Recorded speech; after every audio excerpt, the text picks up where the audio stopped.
सोचिए आप किसी के साथ कई सालों तक रिश्ते में रहते हैं, दोनों अपनी मर्जी से साथ रहे हो, लेकिन बाद में किसी वजह से शादी न हो पाए। क्या सिर्फ इसी वजह से आपको चरित्रहीन माना जा सकता है? क्या आपकी सरकारी नौकरी छीन ली जा सकती है? और क्या एक असफल प्रेम संबंध आपकी पूरी जिंदगी और करियर पर दाग बन सकता है? इन्हीं सवालों पर सुप्रीम कोर्ट ने एक ऐसा फैसला सुनाया है जो आने वाले समय में हजारों युवाओं की जिंदगी को प्रभावित कर सकता है। तो आखिर क्या है पूरा मामला, कोर्ट ने क्या कहा और इस फैसले का आम लोगों पर क्या असर पड़ेगा? आइए विस्तार से समझते हैं इस पूरी वीडियो में कि पूरा मामला क्या है। देखिए, मामला तेलंगाना का है। एक युवक का चयन पुलिस कांस्टेबल के पद के लिए हो गया था।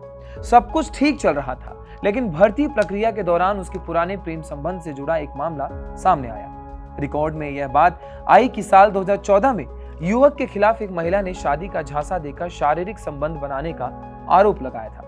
यही वजह बताकर Telangana state level police recruitment board ने उसकी नियुक्ति रद्द कर दी। बोर्ड का मानना था कि ऐसा मामला उम्मीदवार के चरित्र और नैतिकता पर सवाल खड़ा करता है, इसलिए पुलिस जैसी अनुशासित सेवा के लिए उपयुक्त नहीं है। लेकिन कहानी यही खत्म नहीं होती। जब इस मामले की गहराई में जांच हुई तो कई महत्वपूर्ण तथ्य सामने आए। सबसे पहले यह कि युवक और महिला एक दूसरे के पड़ोसी थे। दोनों के बीच लगभग 4 साल का प्रेम संबंध रहा। यह कोई 1-2 महीने का रिश्ता नहीं था, बल्कि लंबे समय तक चला संबंध था। दूसरी महत्वपूर्ण बात यह थी कि दोनों के बीच बाद में समझौता हो गया था और साल 2015 में लोक अदालत में मामला समाप्त हो चुका था। सबसे अहम बात, युवक के खिलाफ भारतीय दंड संहिता की धारा 376 यानी रेप का आरोप साबित नहीं हुआ था। ना तो कोई दोष सिद्धि हुई और न ही किसी अदालत ने उसे अपराधी घोषित किया। फिर भी उसकी नौकरी छीन ली गई।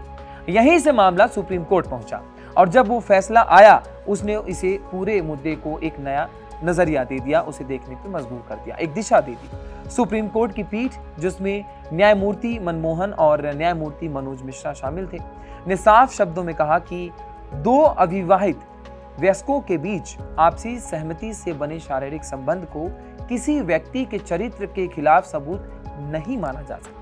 कोर्ट ने कहा, भारत में ऐसा कोई कानून नहीं है जो 2 बालिग लोगों को अपनी इच्छा से प्रेम संबंध रखने से रोकता हो। इसलिए सिर्फ इस आधार पर कि रिश्ता शादी तक नहीं पहुंचा, किसी व्यक्ति को नैतिक रूप से गलत नहीं कहा जा सकता। कोर्ट ने एक बहुत महत्वपूर्ण टिप्पणी भी की। उन्होंने कहा, हर प्रेम संबंध शादी में नहीं बदलता, और यह बात शायद आज के समाज की सबसे बड़ी सच्चाइयों में से एक है। कई रिश्ते, परिस्थितियां, पारिवारिक कारणों, करियर, विचारों के अंतर या अन्य वजहों से टूट जाते हैं। लेकिन इसका मतलब ये नहीं कि किसी एक व्यक्ति ने दूसरे को धोखा दिया हो या फिर दोनों में से किसी का चरित्र संदिग्ध हो गया हो। सुप्रीम कोर्ट ने साफ कहा कि केवल रिश्ता खत्म हो जाने से किसी के खिलाफ नकारात्मक धारणा बनाना उचित नहीं है। अब यहाँ एक और महत्वपूर्ण सवाल उठता है, अगर मामला पुलिस भर्ती का था तो क्या भर्ती बोर्ड को उम्मीदवार के चरित्र की जांच करने का अधिकार नहीं है? बिल्कुल है, लेकिन सुप्रीम कोर्ट ने कहा कि चरित्र जांच तथ्यों और सबूतों के आधार पर होना चाहिए, धारणाओं और सामाजिक पूर्वाग्रहों के आधार पर नहीं। अगर किसी मामले में जबरदस्ती, हिंसा, धमकी या गंभीर अपराध साबित होता है, तब स्थिति अलग हो सकती है, लेकिन इस एक केस में ऐसा कोई सबूत नहीं था। कोर्ट ने कहा कि महिला पर समझौता थोपे जाने या दबाव डालने की भी कोशिश प्रमाण मौजूद थे, वो नहीं हो सकता। इसलिए सिर्फ पुराने प्रेम संबंध को आधार बनाकर उम्मीदवार को नौकरी से वंचित करना गलत था।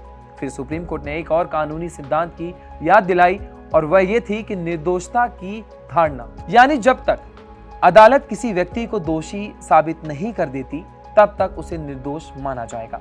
भारत की पूरी आपराधिक न्याय व्यवस्था इसी सिद्धांत पर आधारित है, लेकिन अक्सर समाज में ऐसा देखा जाता है कि किसी पर आरोप लगते ही लोग उसे अपराधी मान लेते हैं। कई बार नौकरी, सामाजिक सम्मान और भविष्य पर भी इसका असर पड़ जाता है। सुप्रीम कोर्ट का यह फैसला इसी सोच को चुनौती देता दिखाई देता है। अब सवाल यह है कि इस फैसले का असर क्या होगा।